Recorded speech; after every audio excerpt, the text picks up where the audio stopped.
जगत गुरु रामानुजाचार्य स्वामी रघुआचार्य जी महाराज अयोध्या धाम से पधारे हैं।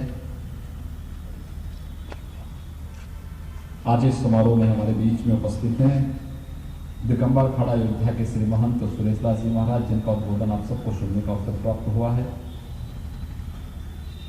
महामंडलेश्वर महंत संतोष दास जी महाराज काशी से, सतवा बाबा आश्रम काशी से हमारे बीच में यहाँ पर उपस्थित हुए हैं। उनका हृदय से मैं अभिनंदन करता हूँ।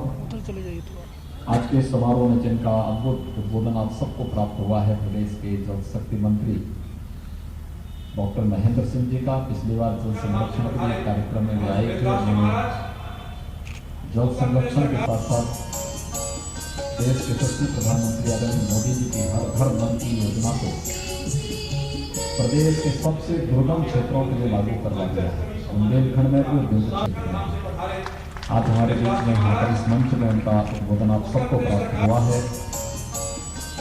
प्रदेश में राज्य आपदा प्रबंधन प्राधिकरण के उपाध्यक्ष वकील जनरल आर.के. शाही जी, सिद्धार्थ विश्वविद्यालय के कुलपति डॉक्टर सुरेंद्र दुबे जी, देवपाटन के महंत श्री महेंद्र मिथिलेश नाथ जी,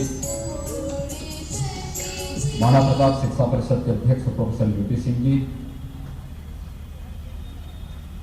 पूर्व कुलपति प्रोफेसर रामचंद्र सिंह जी, माननीय सांसद श्री रवि किशन जी, माननीय सांसद जयप्रकाश निषाद जी, माननीय विधायक श्री महेंद्र पाल सिंह जी, माननीय विधायक शीतल पांडे जी, माननीय विधायक श्री फतेह बहादुर सिंह जी, माननीय विधायक संगीता यादव जी, महिला आयोग उत्तर प्रदेश की उपाध्यक्ष श्रीमती अंजू चौधरी जी, कालीबाड़ी के मोहन जी, भारतीय जनता पार्टी के क्षेत्रीय अध्यक्ष डॉक्टर धर्मेंद्र सिंह जी, आज के समारोह में उपस्थित सभी हमारे गणमान्य अतिथिगण, महाराणा प्रताप शिक्षा परिषद के सभी पदाधिकारी और विभिन्न संस्थाओं के प्राचार्य, आचार्य, प्रधानाचार्य और अन्य सभी अभिभावकगण और प्यारे बच्चों, कोरोना कालखंड में ये समारोह हो पाएगा, ये वास्तव में महाराणा प्रताप शिक्षा परिषद के पदाधिकारियों के सामने एक चुनौती रही होगी। लेकिन उस सब के बावजूद याद रखना, हर विपत्ति आपको एक अवसर भी देती है और हर सफलता आपके सामने एक चुनौती भी देती है, और इन दोनों के बीच में जो समन्वय बना के चलता है, वही जीवन में सफलता की नई ऊंचाइयों को प्राप्त करता है।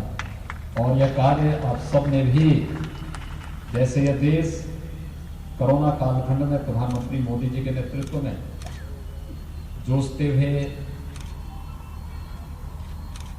चुनौतियों का सामना करते हुए, वहां से राह बनाते हुए सफलता की एक नई ऊंचाइयों से संतुष्टि प्राप्त कर रहा है। हर एक क्षेत्र के लिए कुछ न कुछ नयापन देखने को मिला है। ऐसे ही महाराणा प्रताप शिक्षा परिषद ने,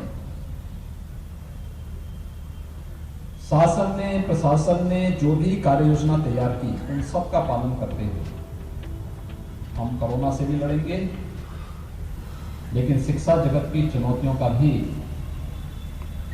सफलतापूर्वक सामना करते हुए अपने सामान्य कार्यक्रमों को कोरोना के संक्रमण से बचाते हुए सकुशल संपन्न करेंगे।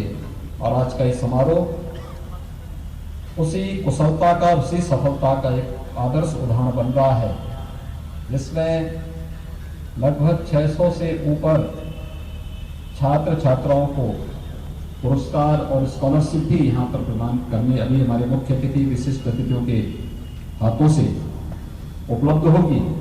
तो सफलतापूर्वक आयोजित होने वाला इस समारोह अपने आप में इस कहानी को हमें प्रस्तुत कर रहा है। मैं इसके लिए महाराणा प्रताप शिक्षा परिषद के सभी पदाधिकारियों को, महाराणा प्रताप शिक्षा परिषद से जुड़े हुए जितने भी हमारे प्रधानाचार्यगण हैं, जितने भी उनके सहयोगी आचार्यगण हैं, जितने भी छात्र छात्राएं हैं, इन सबको हृदय से मैं बधाई देता हूं। आप सबके प्रति मैं अपनी शुभकामनाएं व्यक्त करता हूं। यह वर्ष हमारे लिए बहुत महत्वपूर्ण है।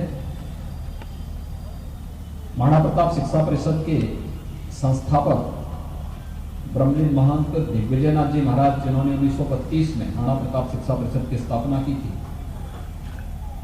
यह वर्ष उनकी 125वीं जन्म जयंती का वर्ष भी है। और साथ साथ मेरे पूज्य गुरुदेव ब्रह्मलीन गोरक्षपीठाधीश्वर पूज्य महंत विद्यानाथ जी महाराज का शताब्दी वर्ष का भी आयोजन महाराणा प्रताप शिक्षा परिषद गोरक्षपीठ की ओर से अलग अलग आयोजनों के माध्यम से संपन्न हुए हैं। महाराणा प्रताप शिक्षा परिषद, हम लोग यहाँ पर अक्सर इस प्रांगण में न केवल महाराणा प्रताप शिक्षा परिषद के बल्कि हमारे विचार प्रवाह से जुड़े हुए सभी संगठनों के कार्यक्रम भी हुआ करते थे। और मंच कैसे बनना है, कब बनना है, क्या होगा, कैसे होगा, इन सब झंझावतों से ऊपर उठाते हुए महाराणा प्रताप इंटर कॉलेज के प्रधानाचार्य ने और उनकी पूरी टीम ने महाराणा प्रताप शिक्षा परिषद के साथ मिलकर के इस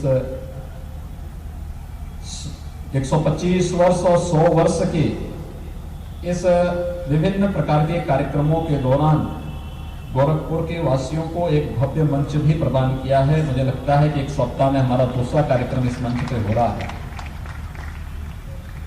तो मैं उस पूरी टीम को भी इस अवसर पर बधाई देता हूं और हृदय से धन्यवाद भी देता हूं, क्योंकि इस मंच का उपयोग तो हम ही लोग बार बार करते रहेंगे। इसलिए एक अच्छा मंच देने के लिए भी मैं उन्हें हृदय से धन्यवाद देता हूं। और उनका ये फैसला है। राजस्थान में खिला कमल,